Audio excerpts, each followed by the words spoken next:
नमस्कार, दिव्य न्यूज पर आपका स्वागत है। मैं हूं आपके साथ मनोज कुमार प्रजापत। नमस्कार, मैं हूं गजेंद्र सिंह चौहान। तो चलिए देख लेते हैं सरदार शहर की तमाम राजनीतिक हलचलों को। देखिए गजेंद्र, आज हम दर्शकों के पास लेकर आए हैं कि आने वाले जो विधानसभा चुनाव है उनको लेकर अब तस्वीर साफ है। कौन कौन प्रत्याशी मैदान में रह चुके हैं, किन्होंने अपना नामांकन उठाया है और किस प्रत्याशी को कौन सा चुनाव चिन्ह है वो निर्वाचन आयोग की ओर से आवंटित हुआ है, इसको लेकर चर्चा करेंगे। उसके बाद में चर्चा करेंगे कि जो प्रत्याशी है उनके बारे में एक एक प्रत्याशी करके चर्चा करेंगे कि उनका पीछे का जो बैकग्राउंड है वो क्या है, कौन कहाँ कितने नंबर पर चल रहा है, इसको लेकर भी थोड़ी बहुत हल्की फुल्की चर्चाएं करेंगे।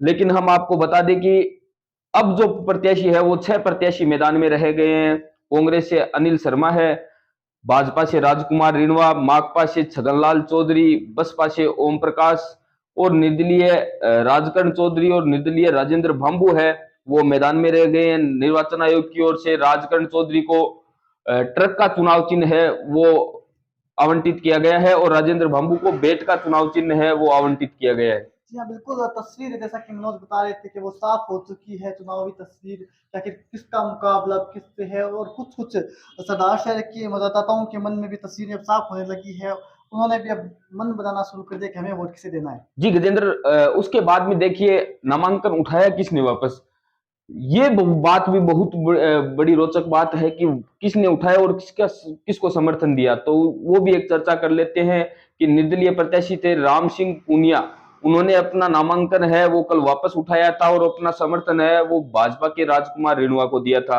उसके बाद में तुरंत ही आरएलपी जो नेता है प्रत्याशी थे लालचंद मूंड, वो भी उपखंड कार्यालय पहुंचे और अपना नामांकन है वो वापस लिया और उन्होंने जो अपना समर्थन है वो राजकर्ण चौधरी को दिया। इस दौरान लालचंद जी से अब आपने बात भी की, क्या कहना था, क्यों उन्होंने अपना नामांकन उठाया, क्योंकि उपचुनाव में लालचंद मूंड ने 47,000 वोट लिए थे गजेंद्र।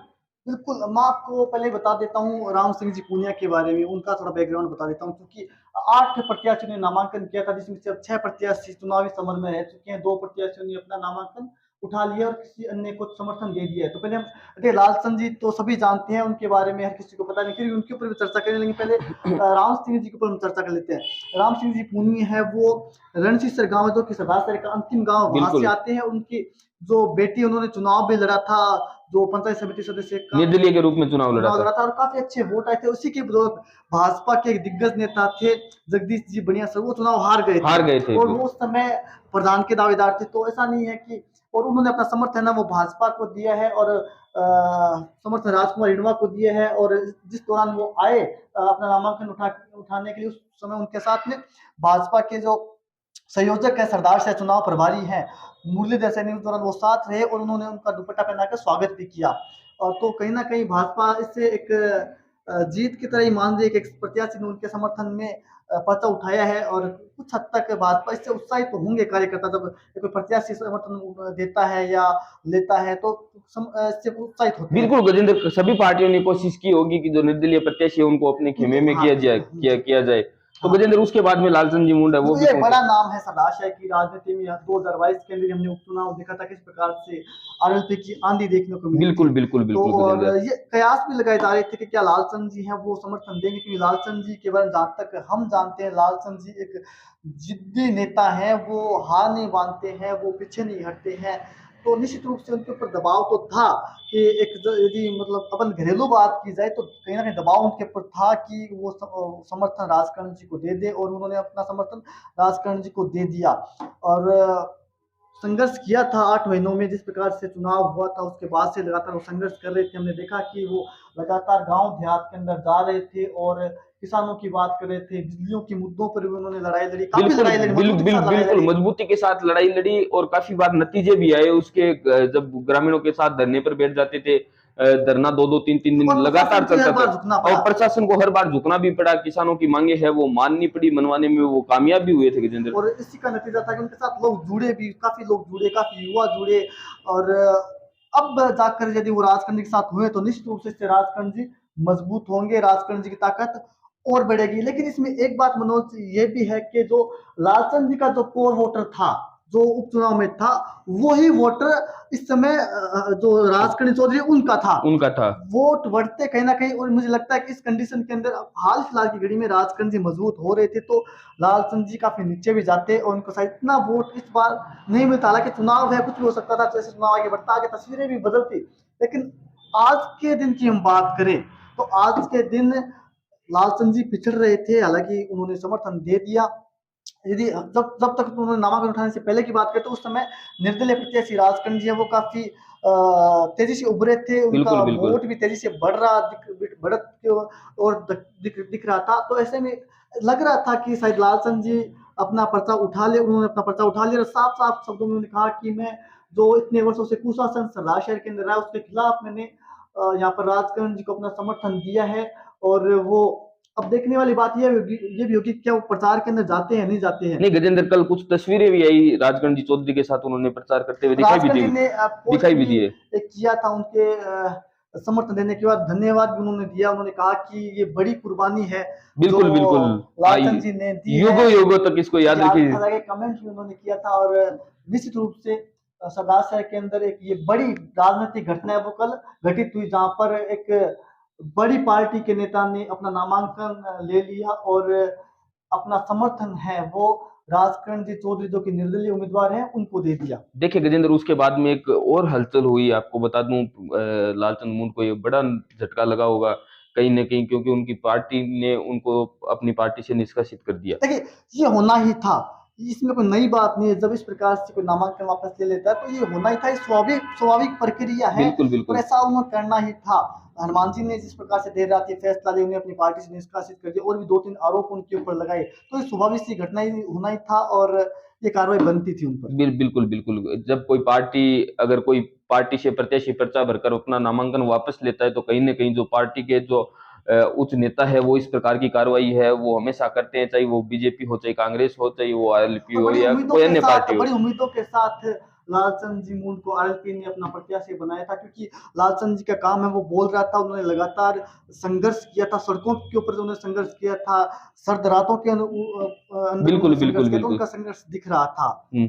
तो गजेंद्र, अब बात करते हैं कुछ आगे, विधायक अनिल शर्मा की।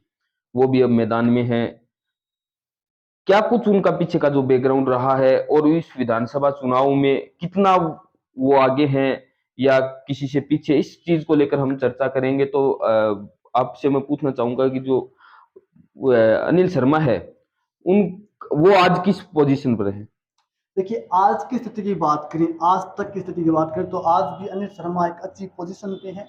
आज भी वो जीतते हुए दिखाई दे रहे हैं, आज की पोजीशन की बात करें। लेकिन अभी चुनाव में काफ़ी वक़्त है, एक रात के अंदर भी चुनाव बदल जाता है। लेकिन आज की स्थिति में वो अच्छी पोजीशन में है अनिल शर्मा, कहीं कोई दिक्कत नहीं। इसकी एक सबसे बड़ी वजह ये है कि सबसे ज़्यादा यदि किसी व्यक्ति को सरदार से विधानसभा चुनाव के अंदर समय मिला है चुनाव प्रचार का, तो वो अनिल शर्मा को मिला है। बिल्कुल, तो बिल्कुल ऐसे में गजेंद्र। आज की स्थिति के अंदर अनिल शर्मा है वो नंबर 1 है। इसके अलावा राजकुमार जी रिणवा है, वो भी अब गाँव देहात के अंदर दौरे कर रहे हैं। तो चुनाव मनेगा, आगे और रोचक स्थिति में जाएगा। और राजकर्ण जी ने भी चुनाव अभियान की शुरुआत कर दी है। कल से, हाँ। कल से शुरुआत कर दी, बीते कल से चुनाव के अभियान शुरुआत कर दी हालांकि है। समय बहुत कम मिला है राजकर्ण जी और रेणुका जी को, दोनों को ही। समय कम मिला है राजकर्ण जी को, लेकिन राजकर्ण जी जो सभा की उससे मतलब first impression is the last impression. मतलब बिल्कुल। उन्होंने पहले ही हाँ, जो नामांकन के बाद जो सभा जो की कार्यालय का उद्घाटन किया था। उद्घाटन किया, उसके बाद उन्होंने अपनी शक्ति का एहसास करवाया। भाजपा कांग्रेस दोनों ही दलों को अपनी शक्ति का एहसास करवाया और यही वजह है कि भाजपा और कांग्रेस दोनों ही दलों के नेताओं की नींद है वो जरूर उड़ गई होगी। जी गजेंद्र, ये बात भी आपकी सही है कि दोनों ही दलों की है वो लेकिन नींद। आप बात अनिल शर्मा की कर रहे थे। जी। अनिल शर्मा आज की स्थिति में ठीक स्थिति में है, कहीं कोई अनिल शर्मा को दिक्कत नजर नहीं आ रही है। लेकिन ये इसके पीछे एक दो कारण और भी हैं कि अनिल शर्मा है वो अपने पिता की विरासत को आगे बढ़ा रहे हैं। बिल्कुल, जिस प्रकार से दिवंगत नेता भवनलाल जी शर्मा का यहाँ काम रहा सरदार शहर के अंदर, जिस बिल्कुल। प्रकार से पूरे राजस्थान के अंदर भवनलाल जी की एक अलग छवि थी, पूरे राजस्थान के अंदर उनका नाम था, दबदबा था और अलग पहचान थी। और शायद बहुत कम ऐसे नेता होते हैं जिनकी इस प्रकार से पहचान होती है।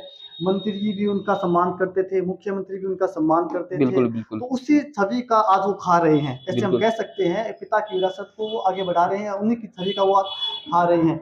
7-8 महीने का उनको समय मिला, कार्यकर्ता छिटके, नाराज हुए, काम किया, वो अलग बात है। लेकिन आज की स्थिति में देखें तो उनके साथ वो प्रभावशाली चेहरे नहीं हैं, जिनके दम पर वो अब प्रचार करेंगे तो वो कहने मतलब प्रभावशाली चेहरे उनके पास दिखाई नहीं पड़ रहे हैं आज के जी, समय में। कोई बड़ा चेहरा। प्रभावशाली चेहरे की बात करें उनके पास में तो अ, अ, मुस्लिम चेहरों की बात करें तो अब्दुल रशीद साहिल का एक बड़ा उनके पास चेहरा है और काफ़ी वो समझदार है, बिल्कुल, काफ़ी बिल्कुल। अच्छी रणनीतिक तौर पर उनकी जैसी रणनीति शायद ही कोई बना सकता है। काफ़ी अच्छी रणनीति है, वो बनाते हैं और अभी से नहीं, अनिल जी के समय से ही नहीं, हाँ, वो वो भंवरलाल जी के समय से भी भंवरलाल जी की छाया की तरह वो उनके साथ रहते थे, विश्वास पात्र हैं, सबसे करीबी हैं और वो बिल्कुल।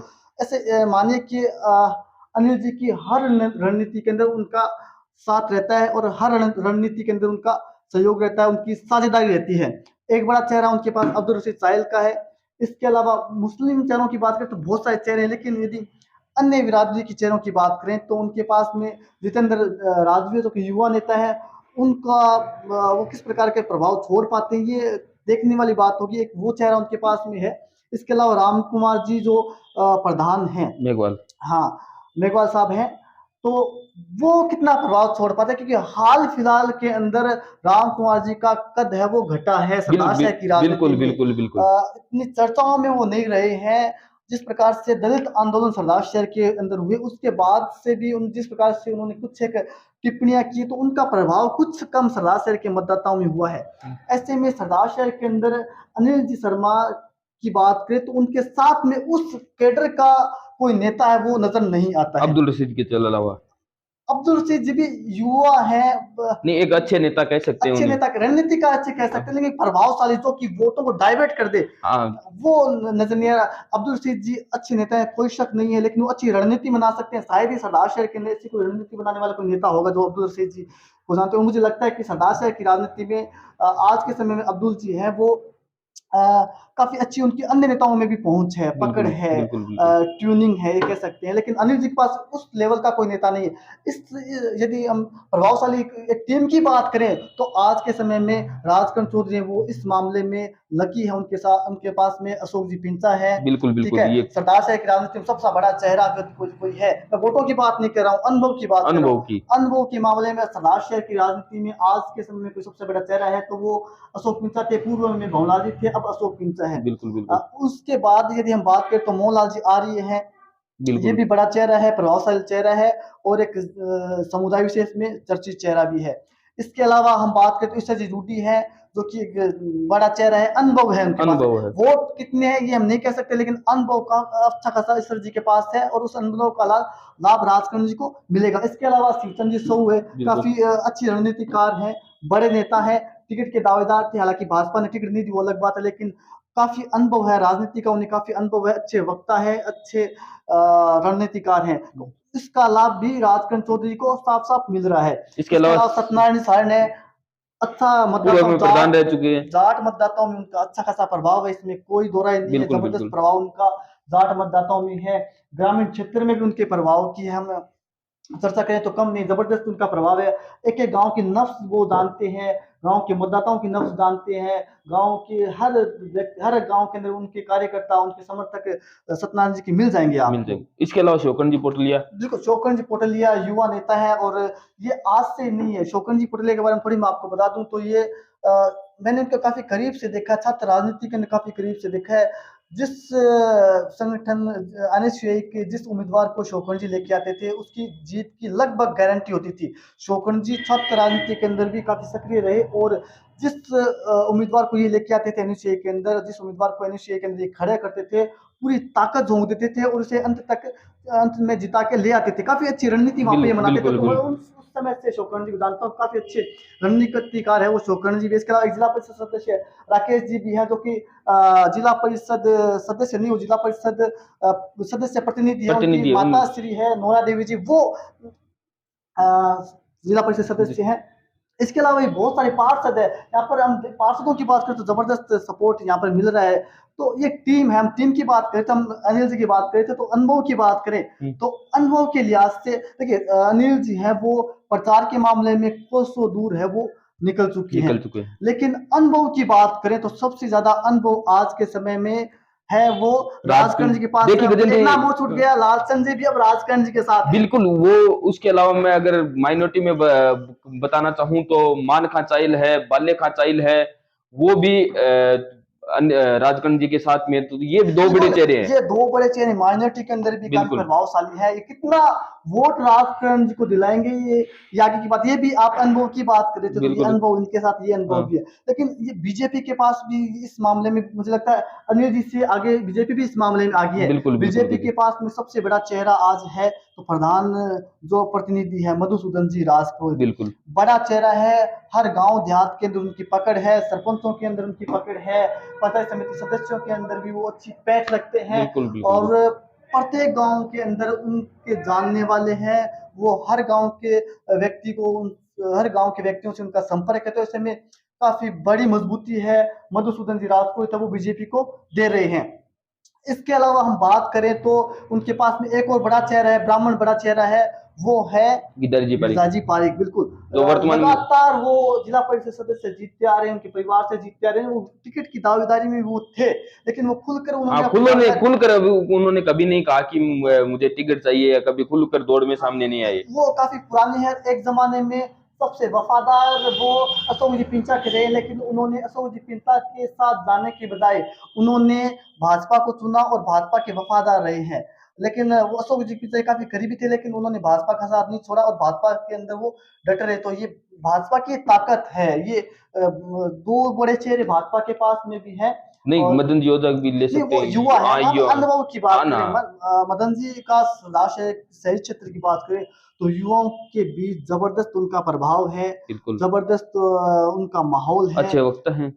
कुछ उत्साही युवा तो यहाँ तक कह रहे थे कि मदन जी को टिकट दी बिल्कुल जाए भाजपा बिल्कुल की, उनके बिल्कुल लिए टिकट मांग रहे थे। बिल्कुल और बिल्कुल। ये भाजपा का कल का भविष्य है, मदन मोहन जी हो जाए वो कल का भविष्य है। और आगे आप देखना इनको, ये आगे तक काफी आगे तक जाएंगे। मुझे ऐसा अभी किसी में दिखता है कि भविष्य हालांकि किसी ने देखा है, लेकिन आज की राजनीति के लिहाज से देखे तो कह सकते हैं कि मदन जी वो काफी आगे तक जाएंगे। ऐसे तो युवा हर तीनों चारों पार्टी में ही है और काफी अच्छे युवा हैं।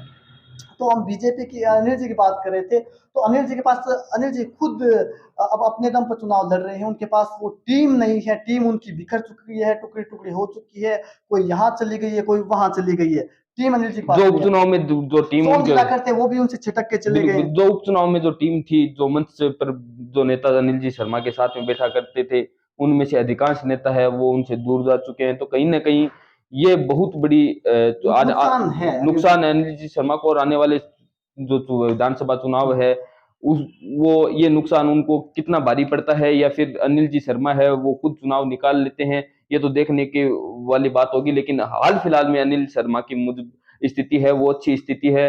और वर्तमान में अगर चर्चा की जाए तो अभी तक ऐसी कोई चिंताजनक बात नहीं है जो अनिल शर्मा को कहीं न कोई चीज परेशानी डाल सके। परेशानी में जी डाल जी। सके।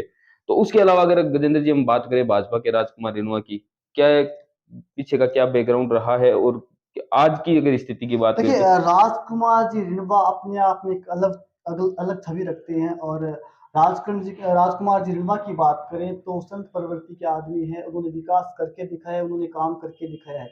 ये अलग बात है कि भाजपा ने उन्हें टिकट 2018 में नहीं दी, उसके बाद में अवधेश जी महर्षि वहां से जीत गए, उन्होंने निर्दलीय चुनाव लड़ा, जमानत भी उनकी जब्त हो गई, लेकिन सदाश शहर में उनको मौका दिया है।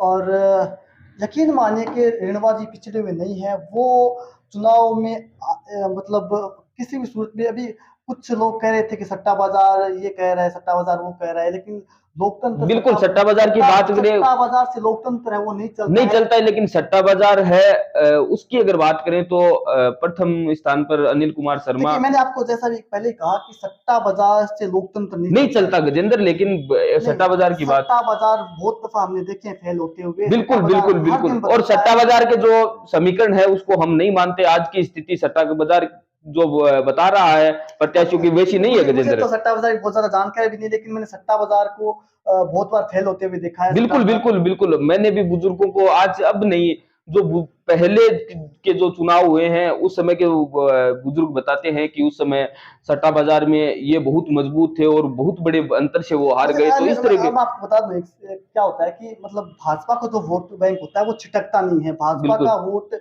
पक्का होता है। यदि आप भी चुनाव लड़ते हैं तो आप भी 55,000 वोट ले जाते हैं आराम से। तो भाजपा का वोट है वो छिटकता नहीं है। 50 से 55-60 हजार के या फिर 40 से प्लस, मान लीजिए 40 से प्लस भाजपा का वोट सदासे में शुरू होगा। वो चाहे कोई भी खड़ा होता, मैं भी खड़ा होता, शायद मुझे इतने वोट मिल जाते। बिल्कुल बिल्कुल, वो भाजपा के वोटर वो है, भाजपा के वोटर है, वो भाजपा को वोट देंगे, चाहे कोई भी खड़ा, उससे उन्हें कोई कोई फर्क नहीं मतलब पड़ता नहीं है। है। तो राजकुमार जी रिन्वा तो बहुत अनुभवी नेता हैं और एक अलग प्रवृत्ति, अलग छवि है पूरे राजस्थान के अंदर, वो अलग छवि के लिए जान जाते हैं। लोग गीत गाने शुरू कर देते हैं तो लोग उनसे बोर नहीं होते, लोग उन्हें सुनना पसंद करते हैं, लोग उनसे मिलना पसंद करते हैं, लोग उनसे बातचीत करना पसंद करते हैं, और जो कोई भी उनसे मिल लेता है वो निश्चित रूप से राजकुमार जी रिन्वा के प्रभाव में आ ही जाता है। तो राजकुमार जी का प्रभाव है वो आपको चुनाव में देखने को मिलेगा। और उनके पास में, मैंने जैसा कि पहले कहा कि युवाओं के मामले में मदन जी ओझा जैसे नेता है, तो अनुभव के मामले में गिरधारी जी पारिक है और एक मधुसूदन जी। मधुसूदन जी है जो कि पूरे देहात के अंदर अच्छी पकड़ रखते हैं। इस प्रकार के नेता हैं, हालांकि और भी बहुत सारे नेता हैं हमारे साथ जो छूट रहे हैं। मुरलीधर जी सैनी है, वो बिल्कुल भी बिल्कुल सही क्षेत्र के अंदर प्रभाव छोड़ते हैं। तो ऐसा नहीं है कि भाजपा पिछड़ रही है। सट्टा बाजार चाहे जो भी कहता हूँ, सट्टा बाजार के ऊपर नहीं जाएंगे, लेकिन भाजपा पिछड़ेगी नहीं, भाजपा मैदान में रहेगी और भाजपा है वो चुनाव निकाल भी सकती है। ये भ्रम है वो मतलब नहीं रखना चाहिए किसी को कि भाजपा 3 नंबर पर जा रही है। भाजपा चुनाव में बनी हुई है, भाजपा देख चुनाव निकाल सकती है। गांव देहात के अंदर भी रेणुका जी जा रहे हैं तो उनको अच्छा समर्थन है, लोगों से मिल रहा है, अच्छे लोग उनसे अच्छे से मिल रहे हैं, उनकी समस्याएं बता रहे हैं, अपनी पीड़ाएं बता रहे हैं। तो ऐसा नहीं है कि भाजपा पिछड़ रही है। देखिए गजेंद्र, इसका मुख्य कारण मैं एक और बता दूं, जैसा कि आपने एक कहा। नया चेहरा भी नहीं, सरदार सर के लिए सिद्धार्थ सर्कल की नया चेहरा भी है, दूसरा संत प्रवृत्ति के व्यक्ति हैं, तीसरा मैं आपको बता दूं कि सरदार शहर विधानसभा में जो तारानगर तहसील की जो पंचायतें आती है, उनमें भी उनका खूब प्रभाव देखने को सरदार मिलेगा। शहर के अंदर। हाँ, सरदार शहर विधानसभा में जो रतनगढ़ तहसील की जो पंचायतें आती है, उनमें भी रेणुका जी का जो प्रदर्शन है वो काफी अच्छा देखने को मिलेगा। इसके अलावा मैं आपको बता दूं कि रेणुका जी के परिवार की सरदार शहर में काफी रिश्तेदारियां हैं, तो वो वोट ले जाने में भी कहीं ना कहीं रेणुका जी ब्राह्मण मतदाताओं में भी उसका असर है वो देखने को मिलेगा। बिल्कुल मिल रहा भी है। जैसे कि अपन जाते हैं बाजार में घूमते हैं, तो इसका असर है वो देखने को भी मिल रहा है गजेंद्र। जी। तो कहीं ना कहीं रेणुका जी है वो भी अच्छी स्थिति में, मजबूत स्थिति में वर्तमान समय में है। इसके अलावा गजेंद्र बात करें राजकरण जी चौधरी, तो उन देखिए, राजकरण चौधरी के बारे में इतना ही कहना चाहूंगा कि उनके पास खोने के लिए कुछ भी नहीं है। जो कुछ भी है उनके नहीं, पास, पीछे के बैकग्राउंड की बात करें तो थोड़ा सा पीछे मैं का। सारी बात बता दूंगा आपको। बिल्कुल। उनके पास खोने के लिए कुछ भी नहीं है, जो जी। कुछ भी उनके पास पाने के लिए ही है। वो अपना सब कुछ खोकर ही चुनावी संबंध में उतरे हैं और बिल्कुल वो लगातार एक एक बड़ा दाव खेला है उन्होंने। बड़ा दांव खेला है और उनके साथ में जो टीम है, हम्म, उस टीम से वो मजबूत हुए हैं।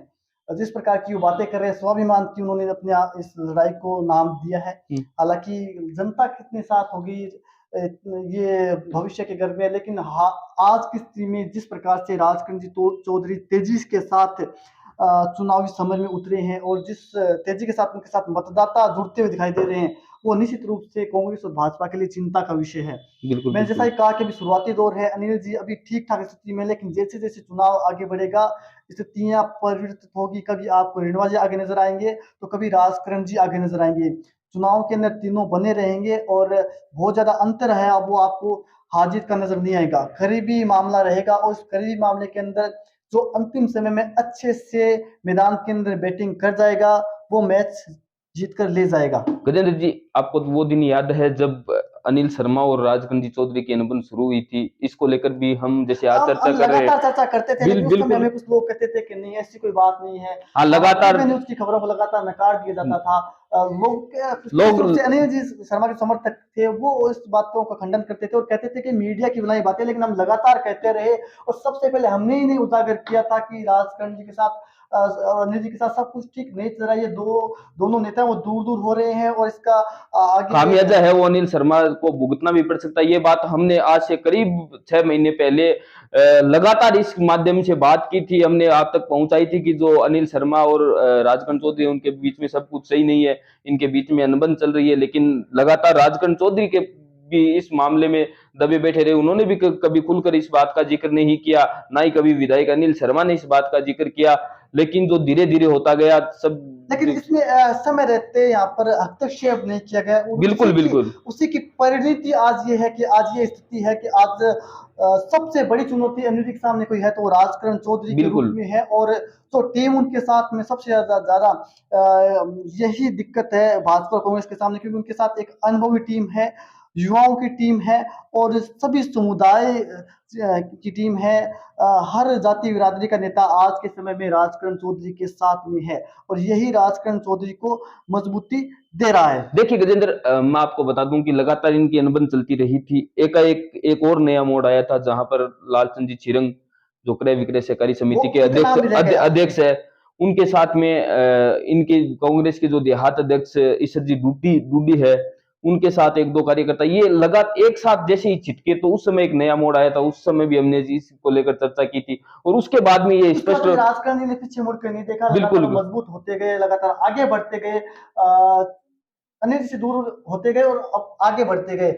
और वो जिस प्रकार से फिर कई सारे प्रकरण चले नगर परिषद के अंदर, कई सारी चर्चाएं चली, बिल्कुल अलग अलग बातें हुई और दोनों तरफ से फिर बातें होने लगी। विशेष रूप से सोशल मीडिया पर छींटाकशी का दौर है वो शुरू हो गया, जो कि अब आज स्थिति में आ गया है कि आज राजकरण जी चौधरी और अनिल शर्मा दोनों आमने सामने हैं और देखते हैं 3 की लड़ाई में कौन बाजी मारता है। जी गजेंद्र, बिल्कुल। अब इसके अलावा हम बात कर लेते हैं माकपा के छगनलाल चौधरी की। तो देखिए, संघर्ष का दूसरा नाम है बिल्कुल छगनलाल जी चौधरी। सरदार शहर के अंदर, सरदार शहर के अंदर ही नहीं, पूरे राजस्थान के अंदर किसानों की कोई दमदार आवाज है तो वो छगनलाल जी चौधरी है। कौन उनके आंदोलन को भूल सकता है, कौन उनकी बात नहीं करेगा। तो किसान का बेटा है वो निश्चित रूप से छगनलाल चौधरी की बात जरूर करेगा। छगनलाल चौधरी ने लगातार किसानों की बात की, मजदूरों की बात की, बीमा क्लेम के लिए सड़कों पर रहे और किसानों के लगातार बिजली के मुद्दों को उठाते रहे। अब वो भी चुनावी समर में, अब देखने वाली बात ये होगी कि जनता उन्हें कितना पसंद करती है। किसानों के लिए उन्होंने लड़ाई लड़ी, क्या किसान उनके लिए लड़ाई लड़ेगा, ये भविष्य के घर में है। लेकिन काफी दिलचस्प है, पिछली दफा उन्होंने माकपा से उपचुनाव के अंदर सांवरमल जी मेघवाल को चुनाव में लड़वाया था और सांवरमल जी मेघवाल है वो सावर गांव से आते हैं। बिल्कुल काफी अच्छी लीड भी उस गांव से उन्हें प्राप्त हुई थी। वैसे भी सावर गांव की बात करें तो सावर गांव माकपा का गढ़ रहा है। गढ़ रहा है। हाँ, तो अब देखने वाली बात ये होगी कि क्या बीजेपी, कांग्रेस और राजकरण जी की इस चुनावी महासमर के बीच में क्या छगन जी भी पाना बना पाते हैं, नहीं बना पाते हैं। बिल्कुल गजेंद्र, इसके अलावा हम बात करते हैं बसपा से ओम प्रकाश जी है, उनकी भी। बिल्कुल, बसपा से ओम प्रकाश जी वो खेजड़ा गांव से आते हैं बिल्कुल और दलित आंदोलन से लगातार जुड़े हुए रहे हैं और बसपा का उन्होंने कभी भी साथ नहीं छोड़ा। बसपा का कोई भी कार्यक्रम उससे बढ़ चढ़ कर सदाशा में करते हैं और कोई भी यदि दलितों के साथ अत्याचार होता है तो सबसे आगे वो खड़े मिलते हैं। तो देखने वाली बात ये होगी कि वो कहाँ तक इस चुनावी समय के अंदर आगे बढ़ पाते हैं, कितने वोट ले पाते हैं, ये भी दिलचस्प रहेगा। और ये जो छगनलाल जी चौधरी है जो बसपा के हैं उम्मीदवार, इसके अलावा एक उम्मीदवार और है राजेंद्र जी भामू, जिनका चुनाव चिन्ह बैग का है।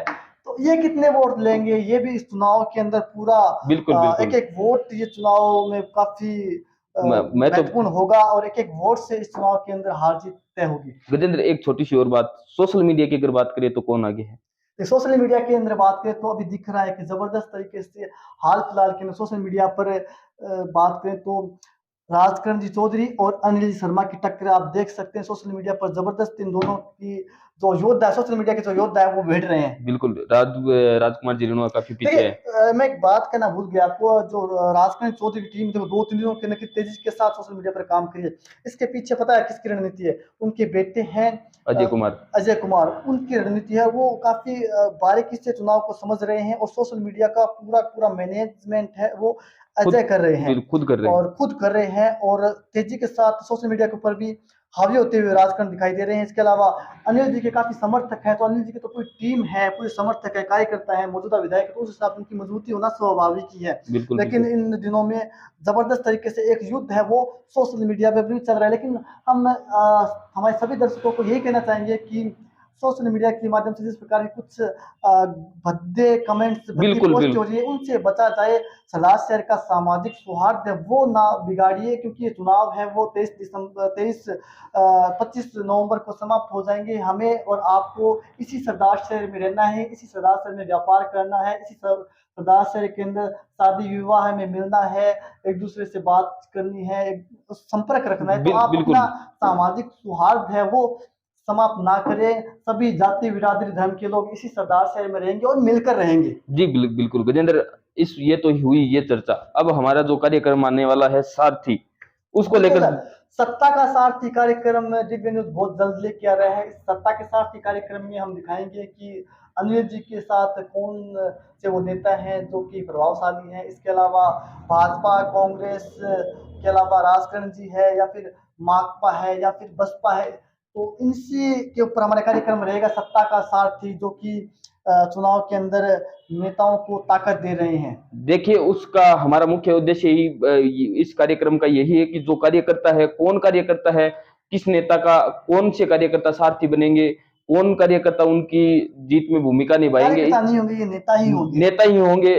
इस चीज को लेकर हम ये क्योंकि सभी कार्यक्रम, विधायक नहीं बनते हैं, हाँ, विधायक कोई एक बनता है, विधायक कोई एक बनाने वाले नेता है वो भी उनकी रणनीति भी बिल्कुल बनती है। उनके सारथी है वो कौन होंगे, इसको लेकर हम उस कार्यक्रम में चर्चा करेंगे और अलग अलग नेताओं के साथ अलग अलग जो सारथी हैं उनकी चर्चा करेंगे।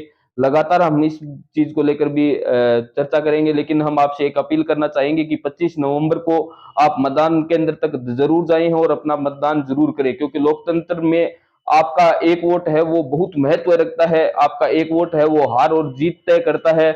इसलिए आपको आपका जो मतदान है वो अवश्य करना चाहिए और 25 नवंबर को आप मतदान केंद्र तक जाइए और अपना मतदान जरूर कीजिए। धन्यवाद। धन्यवाद।